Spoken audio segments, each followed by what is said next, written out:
Good morning, everyone. This is Bill Wilson with Valor Home Services, and today we have just a couple of folks with us.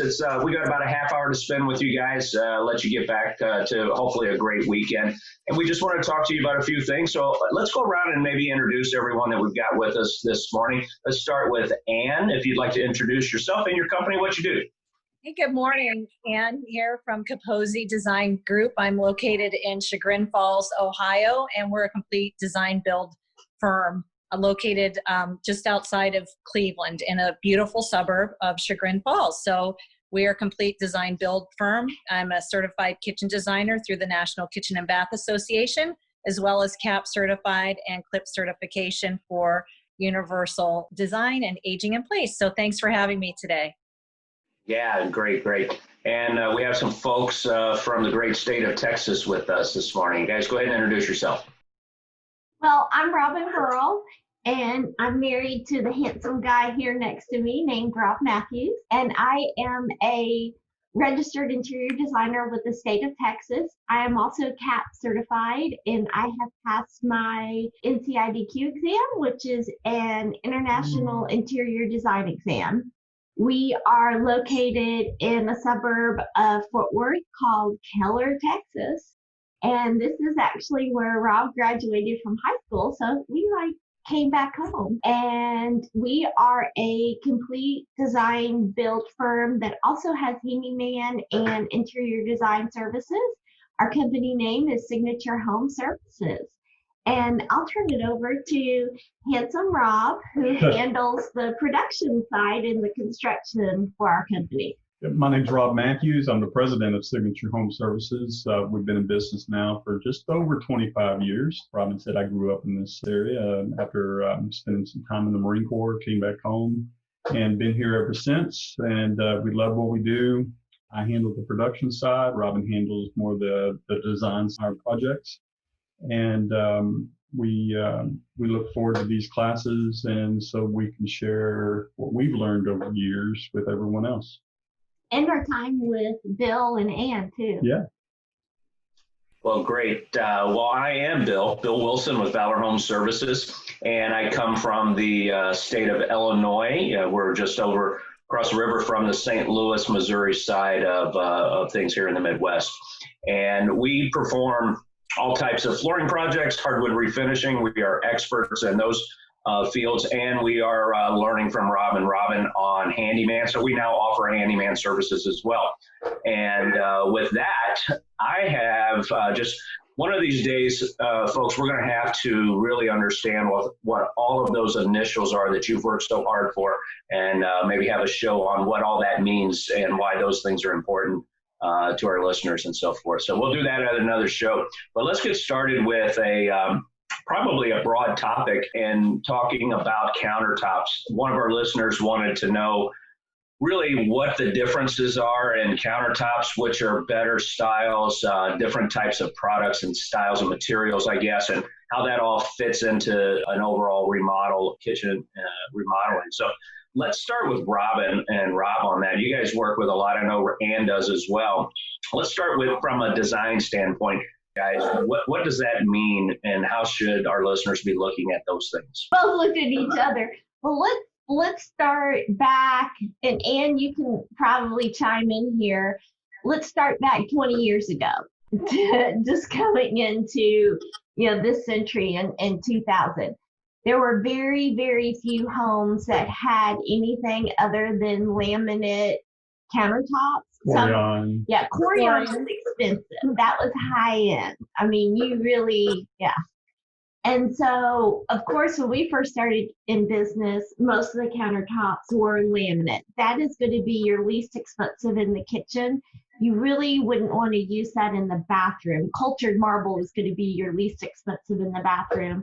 But they both every countertop has issues, and it's really not meant to last forever in a way, because let's say cultured marble in a bathroom, it'll crack from heat.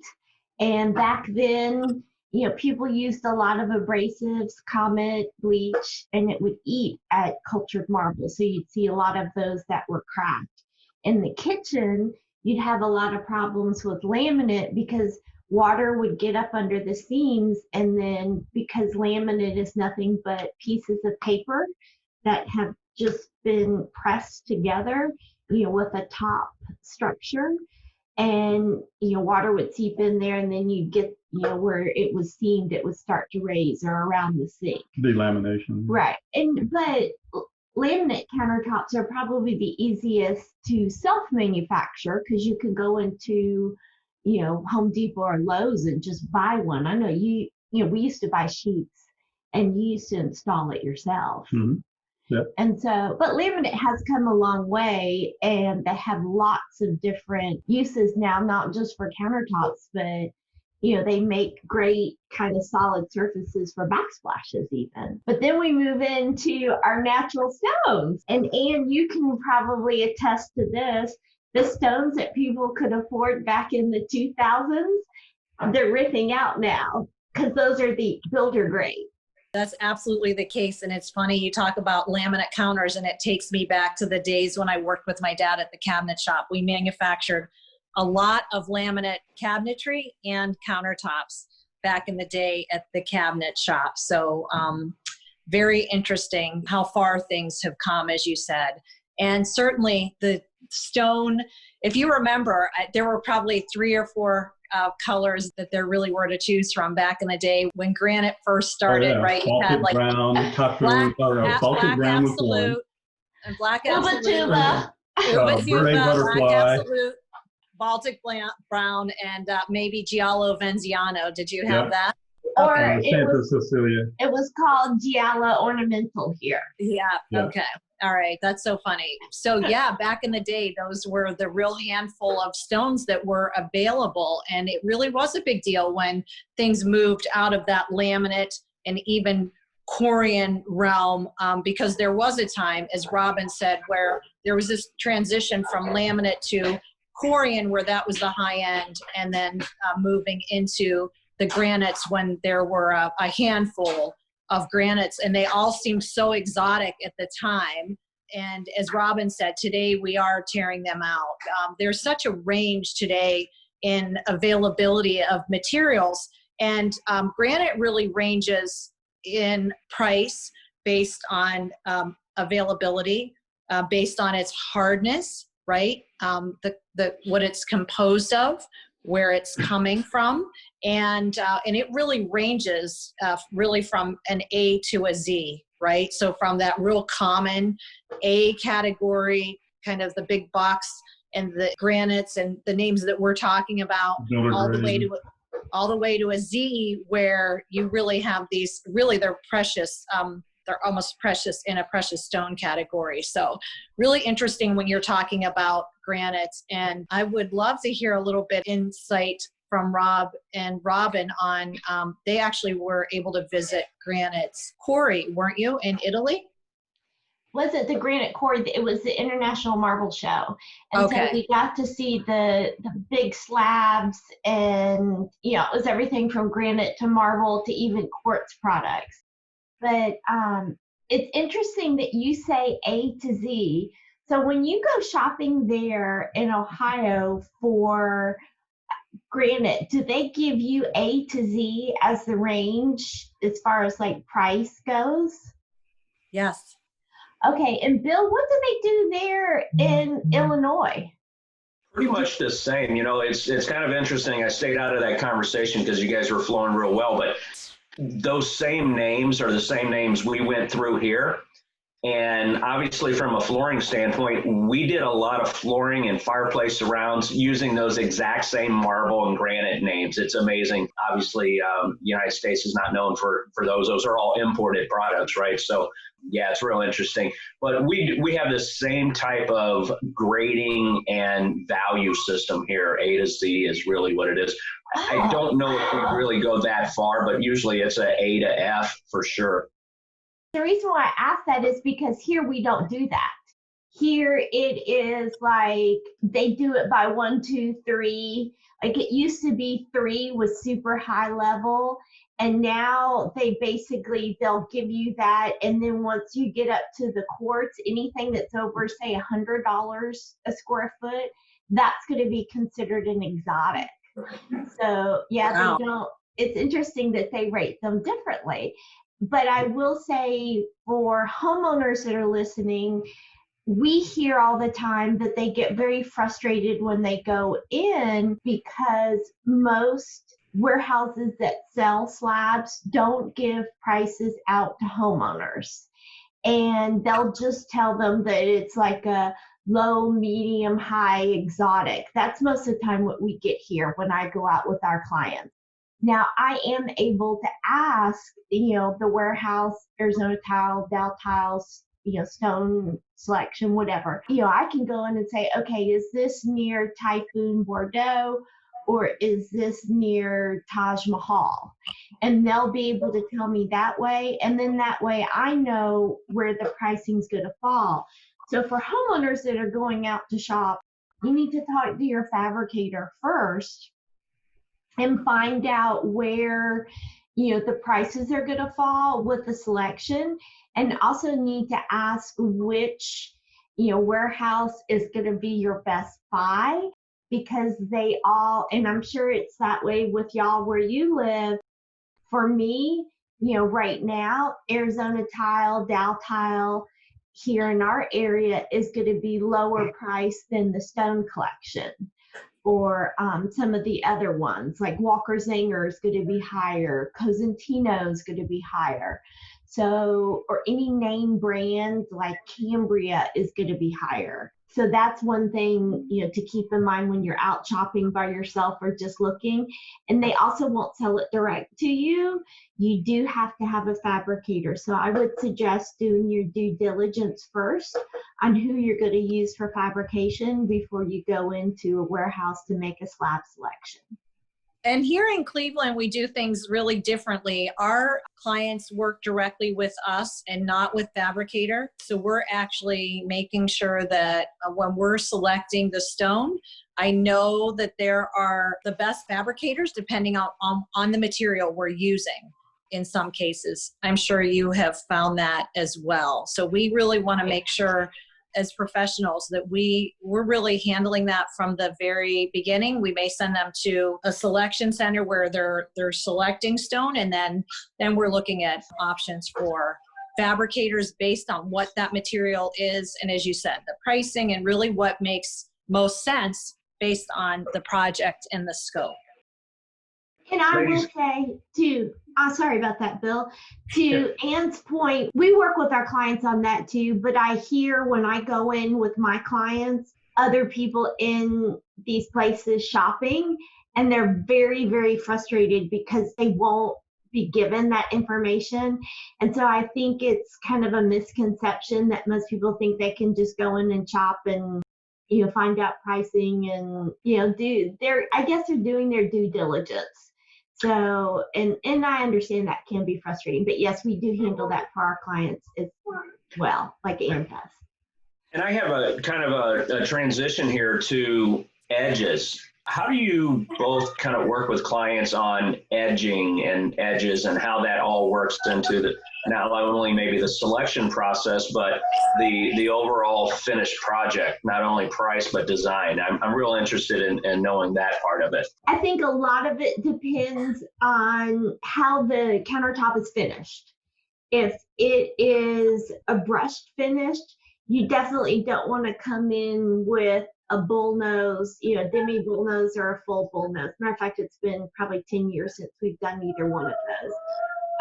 I think it also depends on the overall look of the kitchen, because I've seen some beautiful chiseled edges on stone countertops, but I would not want to do that in a very traditional kitchen. Here in Texas, it's not unusual to see those, but I bet you where you guys live, you don't see a lot of the chiseled edge finishes. So we actually see some chiseled edge finishes more on bar areas. I really try and let people know that can be a source of, when you have that rough area, you want to understand kind of what comes along with that, right?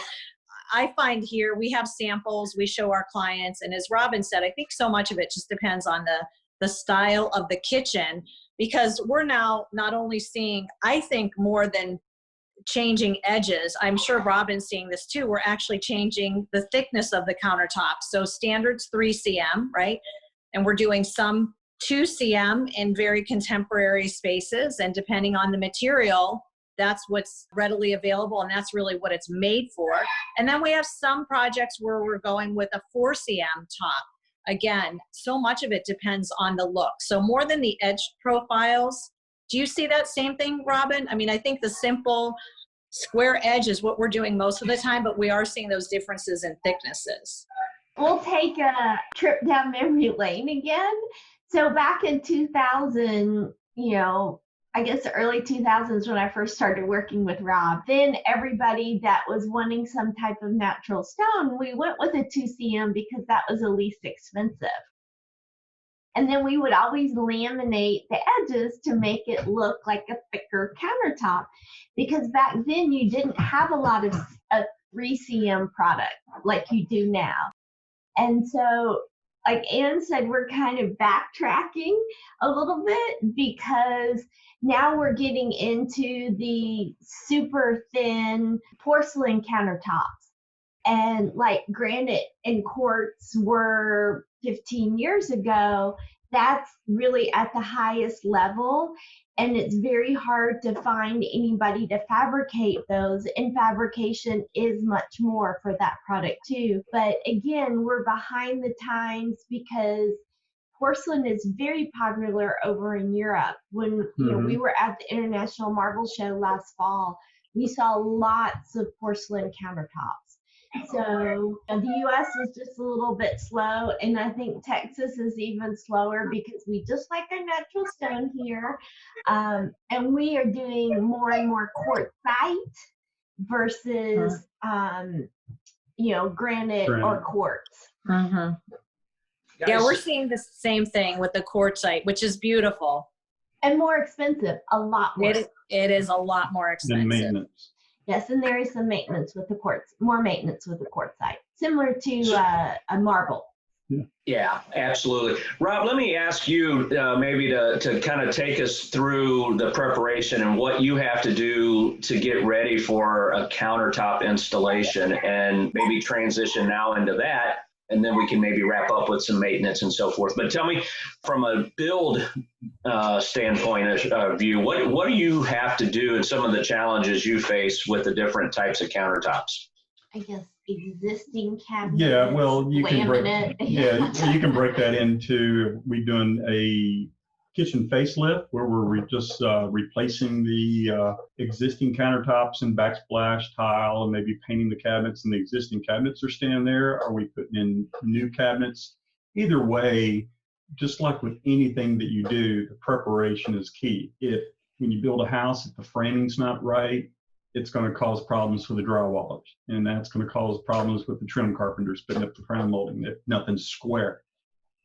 So we always want to make sure that the cabinets are definitely nice and level. The back walls are not in and out. Right.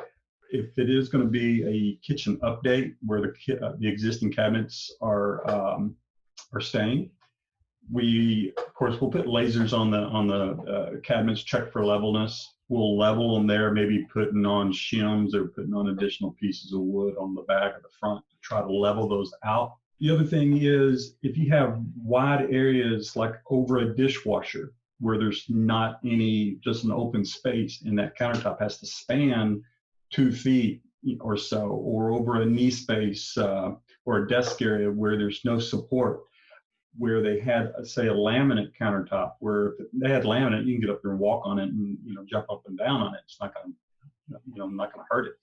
But on a natural stone, you have to have that support. So we'd have to put in some additional support, to keep it from breaking. Those are some things you really have to pay attention to prior to the countertop installation, because they will come in, a good installer will come in, of course, they're going to level it, but you don't want to, hopefully, yeah. I've seen it where put a pencil on it and it rolls off into the floor, but they'll level it. But if the cabinets are not level, you'll look up underneath the overhang and you'll see a big gap underneath there where they've had to raise it up. And that's a lot with existing. That's existing. Yeah, it should never be with new cabinets. No. But there's always some things you have to think about when you're doing new stone. Some people have said, are my cabinets strong enough for, stone countertops? 99% of all cabinets out there are strong enough, because you're just talking about that straight downward force. So I wouldn't be too concerned about that. But having enough support for the countertop overhang, or where it's spanning from one space to the other, those are some things you need to be aware of. But other than that, just making sure everything's nice and level is just going to make everything look better and be installed a whole lot easier. And one word of caution, when you've got those stone countertops installed, don't walk on top of them. we had an electrician do that once. Yeah. So do not stand up on top of your countertops.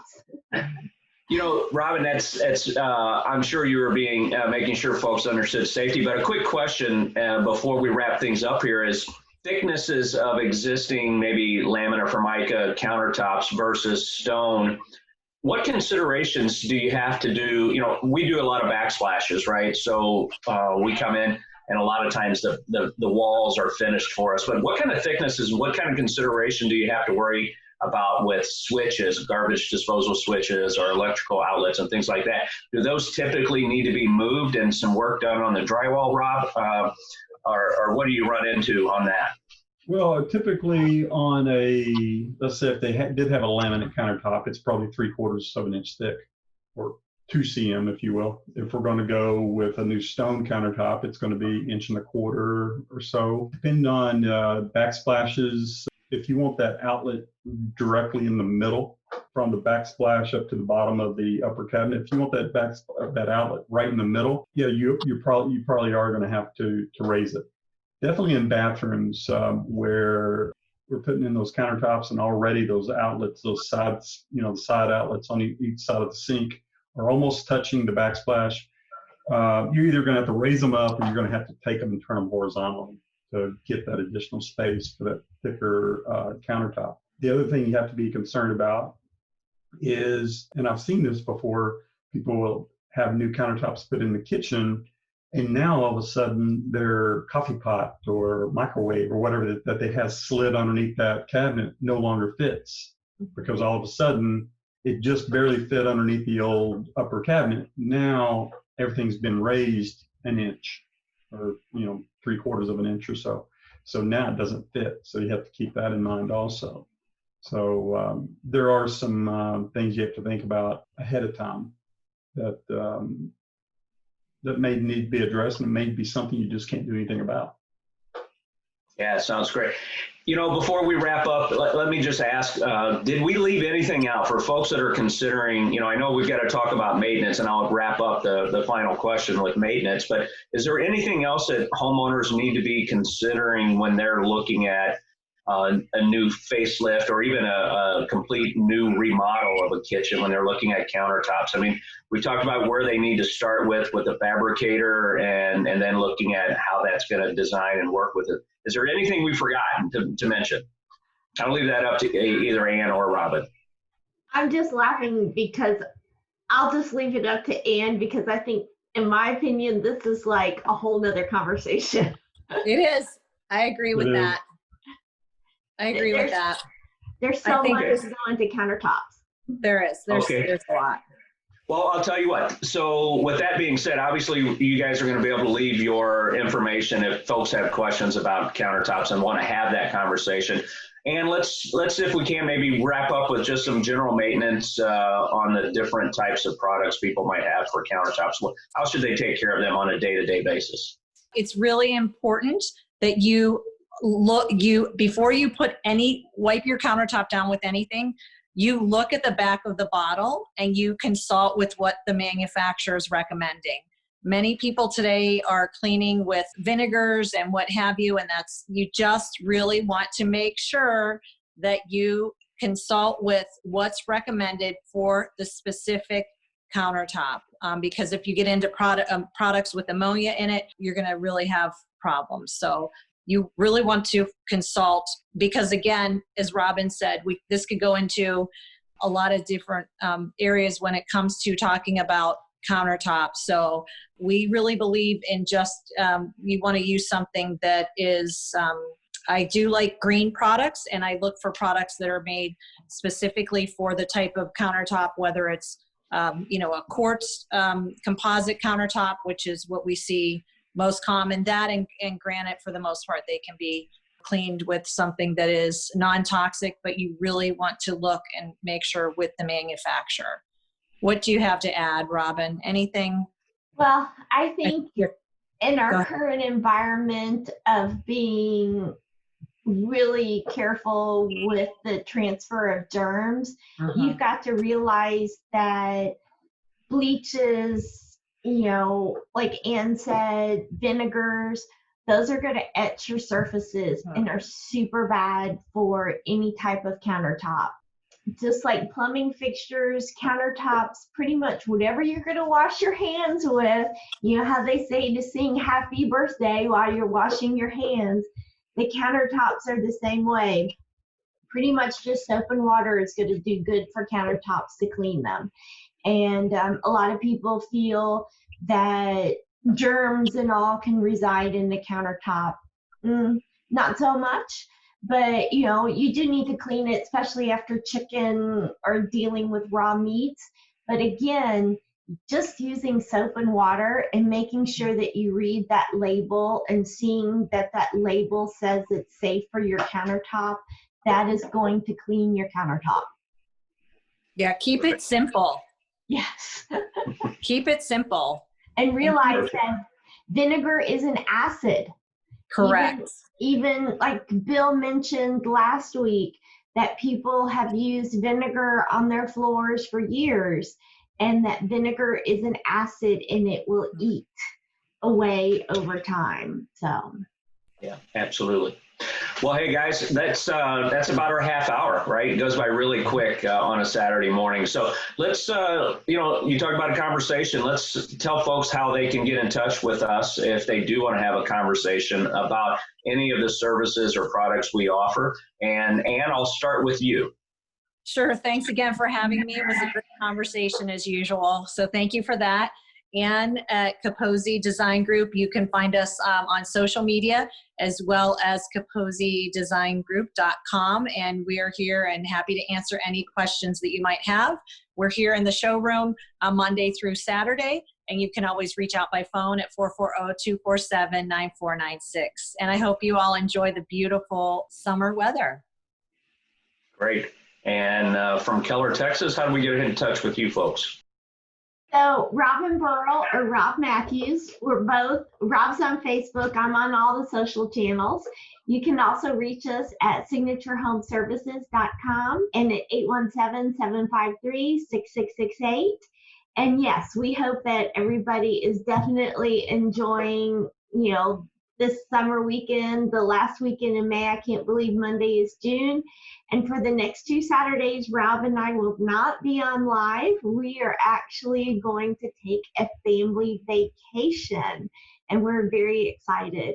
But yes, you know, just give us a call anytime. Our phones are answered 24/7. You know, if there's an emergency that, you know, our clients have, they know that they can reach out to us at any time.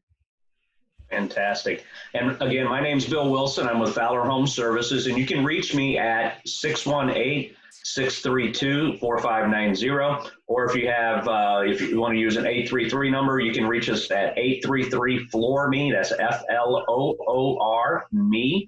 And you can also reach us on the web at valorhomeservices.com. Those are the easiest way to reach out to us. We hope you guys have enjoyed today's episode, if you will, of countertops and how to process that. So next week, tune in for another great topic. Maybe we'll see if we can wake Rob and Robin up on their vacation. But you guys have fun. Have a great vacation, guys, and we'll see everyone next week. Bye now. All right. All right, Thanks. bye. Bye.